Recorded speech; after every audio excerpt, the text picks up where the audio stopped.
အားလုံးပဲမင်္ဂလာပါရှင်နင်တို့ဘက်ကဆိုင်မှာကားလေးတွေအများကြီးရောက်ထားပါရဲ့ရှင်ခုပြပေးမယ့်ကားလေးကတော့ဒီ truck ကားလေးဖြစ်ပါတယ်ဒီ truck ကားလေးอ่ะဆိုလို့ရှိရင်ပြက်နေတဲ့ကားတွေကိုဆွဲတယ် train ကားလေးပါနော်နောက်ပြီးသူကတခဲနဲ့တခဲထည့်အသုံးပြုလို့ရတယ်မီးလဲလင်းပြီးအတန်လည်းထွက်ပါရဲ့ရှင်ခုပြပေးမယ့်ကားလေးကတော့မီးတက်ကားလေးဖြစ်ပါတယ်ကားလေးอ่ะဆိုလို့ရှိရင်ပိုက်ထရနေကြီးထွက်တယ်နော်နောက်ပြီးတော့တခဲထည့်ပြီးသုံးပြီးလို့ရတယ်အဲ့ပြီးတော့မီးလဲလင်းပြီးအတန်လဲထွက်ပါတယ်နော်နောက်ပြီးတော့လေကားကလည်းရှည်ကြီးဆိုတော့တကယ်မိုက်တဲ့ကားလေးပါနော်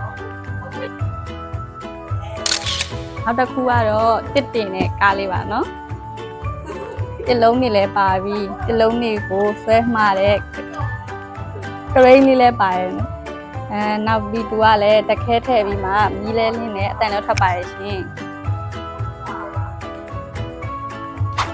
ဒါလေးကတော့တိတ်ဆန်ယုံကိုအလဲသွားမဲ့ပတ်စကားလေးပါနော်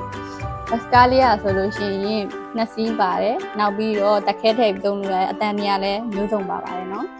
နောက်ပြီးတော့ကောင်လေးတွေလည်းစုံတော့ဒီလိုမိမိကတော့ရမ်းကြိုက်နေနော်ဒီကားလေးอ่ะဆိုလို့ရှိရင်ဘေဘီလေးတွေကြားထဲမှာနာမည်ကြီးနေတဲ့တန်ကားလေးပဲဖြစ်ပါတယ်နော်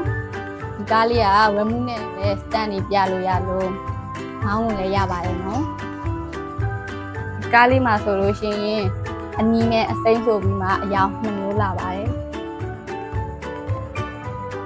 ကဲဒီကားလေးတွေကိုမင်းနဲ့တူထောက်ကြည့်ကြရအောင်နော်